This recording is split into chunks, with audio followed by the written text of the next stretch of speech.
Salut tout le monde, j'espère que vous allez bien. Aujourd'hui, petite vidéo, je vais essayer de faire ça relativement court. Je vais essayer d'aller un peu droit au but comme je le fais jamais. C'est bien parti d'ailleurs. Mais en gros, dans cette vidéo, j'aimerais vous donner une erreur ou un conseil, voire un peu les deux, sur pourquoi vous peut-être échouez ou réussissez pas autant que vous souhaitez en SMMA. Et en fait, j'ai remarqué un truc, c'est que beaucoup de coachs, justement, ça vient de là, hein, ça vient des coachs et compagnie, nous vendent le SMMA comme on le vend aux États-Unis. Parce que le SMMA, c'est un business qui vient des States, c'est arrivé avec le gars qui fait Nike, Knowledge. je sais plus que Ty Lopez, un truc comme ça. Et c'est arrivé avec lui. Puis après, il y a eu tout plein de coachs aux États-Unis, c'est arrivé en France, en Europe, machin. Comme d'habitude, ce qui se passe là-bas arrive un peu plus tard chez nous, et ainsi de suite. Et du coup, c'est arrivé chez nous. Et en fait, le problème qu'on a dans le SMMA, c'est que beaucoup d'entre nous, et beaucoup de coachs nous vendent ça aussi, c'est de recopier ce qui se fait aux États-Unis. Alors, je pourrais vous mettre une vidéo soit en commentaire, soit en description de Ayoub Rehan, qui est un coach et qui mentionne aussi ce sujet-là, qui est en fait que le business comme on le fait aux États-Unis, c'est pas du tout la même manière de comment on le fait en France ou en Europe de manière générale ou partout dans le monde. Partout dans le monde, le business se fait de manière différente, voilà. Alors que le SMMA, ça vient quasi exclusivement des States, donc on recopie en fait un système qui marche là-bas. Et après on se dit, ah bah c'est bizarre, ça marche pas chez nous. Alors il y a certaines techniques, certaines méthodes qui marchent aussi ici et qui marcheront partout parce que c'est un peu universel. C'est des principes universels, donc évidemment ça marchera. Mais le problème c'est qu'en termes de marché, surtout d'offres, de niches et compagnie, on essaye de reprendre un peu ce qui marche là-bas. Donc il y a pas mal, tu sais, les thérapeutes, les dentistes, les compagnies, trucs comme ça, qui se fait très bien là-bas. Mais que ici, c'est pas du tout le même délire.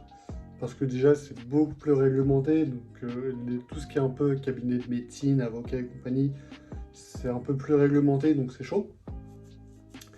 Mais sinon, de manière générale, on essaie de reprendre simplement ce qui marche là-bas et de le faire ici. Et c'est une erreur.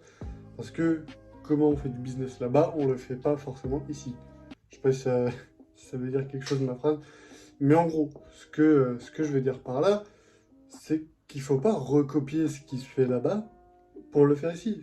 Ça a beaucoup de chance. Alors, ça veut pas dire qu'il y a 100% de chance et que ça marchera pas, mais il y a quand même beaucoup plus de chances que ça marche pas et que ça vous mène à un énième échec et que vous remettiez votre truc en question et que, encore une fois, quelle niche, quelle offre, quel machin. Donc en termes de niche, c'est pas la même chose que là-bas, en termes d'offres, c'est pas la même chose que là-bas, et que partout dans le monde, c'est quelque chose que j'ai pu expérimenter en fait. Parce que en ayant des offres qui se font aux États-Unis, qu'on voit partout sur YouTube et compagnie, en essayant de les appliquer au marché français, c'est pas du tout les mêmes résultats. C'est pas du tout la même chose parce que c'est pas les mêmes besoins, c'est pas le même budget, c'est pas les mêmes problèmes, c'est pas le même marché de manière générale. Donc ne faites pas cette erreur de recopier ce qui se fait aux États-Unis ou partout ailleurs, n'importe où, hein, en Australie, au Japon, peu importe. Ne faites pas cette erreur de reprendre simplement ce qui se fait dans un autre pays, dans un autre marché qui marche. Ça ne veut pas dire que ça marchera forcément ici ou peu importe où vous êtes. Donc l'idée c'est de comprendre son marché. Et un autre problème qui n'est pas forcément lié, mais dont j'avais aussi un peu envie de parler dans cette vidéo, c'est la niche. Donc il y a beaucoup de gens qui, par exemple sur mon canal Telegram, quand je poste des résultats, machin, oh quelle niche, quelle offre, mais qu'est-ce qu'on s'en fout de la niche? Il me semble que j'en avais parlé dans ma vidéo DM de la dernière fois, que vous pouvez aller voir hein, d'ailleurs, si vous avez envie de faire de la prospection par DM, c'est qu'en fait, en termes de niche, on se positionne par rapport à ce qu'on voit encore une fois au marché américain. Donc les Américains, ils vont nous dire telle niche, c'est la meilleure. On va se dire, bon si c'est la meilleure là-bas, c'est la meilleure ici aussi. Il n'y a pas forcément de raison. Donc simplement, ce qu'on fait, c'est qu'on va reprendre les niches et les idées qui viennent de là-bas, alors que c'est pas du tout ce qu'il faut faire. L'idée, c'est de simplement se mettre dans une niche dans laquelle vous avez un avantage concurrentiel. Moi, je suis dans une niche, j'ai un avantage. Je sais que les gens viendront chez moi plutôt que chez quelqu'un d'autre parce que je travaille également dans ce domaine, donc j'ai un business aussi dans ce domaine-là, donc je le comprends. Donc c'est beaucoup plus simple pour moi de m'adresser à ces gens-là que si j'avais envie de faire un peu comme tout le monde, d'aller voir les restaurants, les machins, les coachs, Voilà, c'est trop simple de faire ça. Et du coup, le problème, c'est que la plupart d'entre vous, enfin, je dis d'entre vous, je pourrais dire d'entre nous, j'ai fait ça aussi, on le fait tous et c'est normal.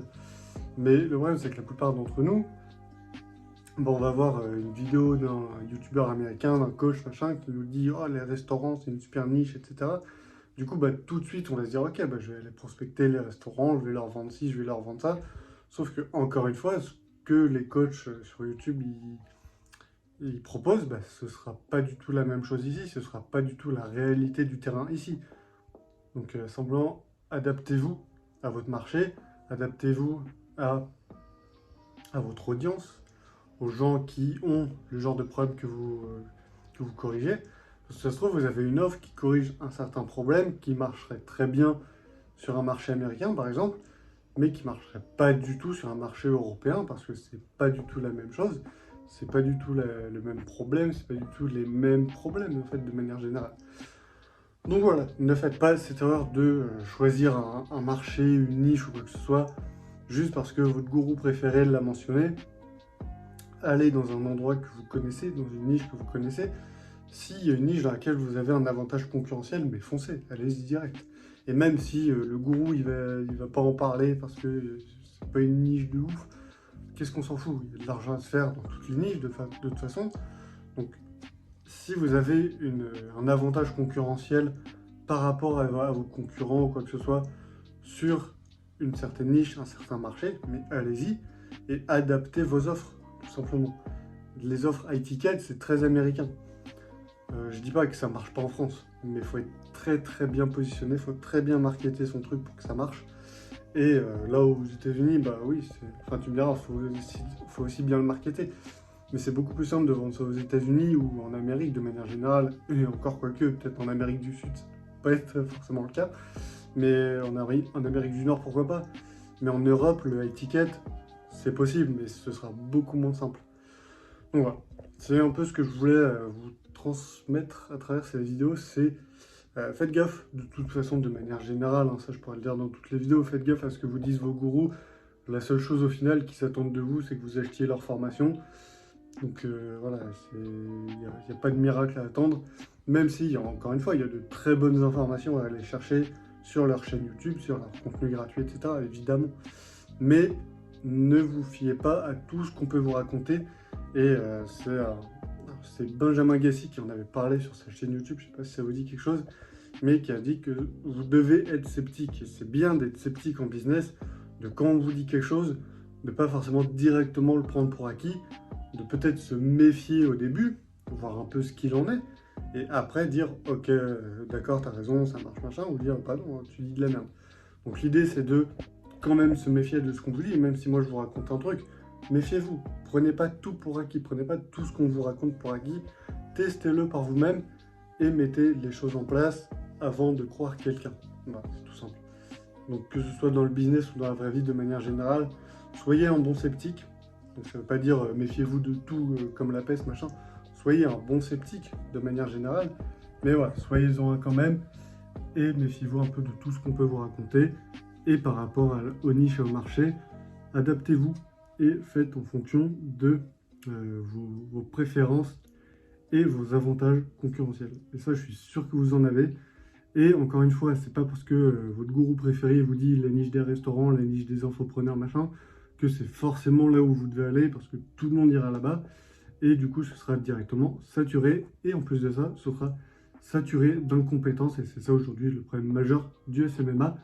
Et ça, je crois que j'en ai déjà parlé dans une précédente vidéo, ou alors on pourra en reparler dans une prochaine vidéo. Bref, j'espère que celle-là vous a plu. J'ai essayé de faire un petit peu court, je voulais vous transmettre en tout cas ce message simplement. Et encore une fois, faites attention, soyez quand même un bon sceptique, mais fiez-vous, et pas méfiez-vous, fiez-vous à vous, à ce que vous aimez, à ce que vous savez faire, et adaptez-vous simplement à votre marché. J'espère que cette vidéo vous a plu, n'hésitez pas à mettre un petit pouce bleu, comme d'habitude, à vous abonner, ça soutient la petite chaîne, voilà, ça fait toujours plaisir. Et moi je vous dis à la prochaine dans une nouvelle vidéo.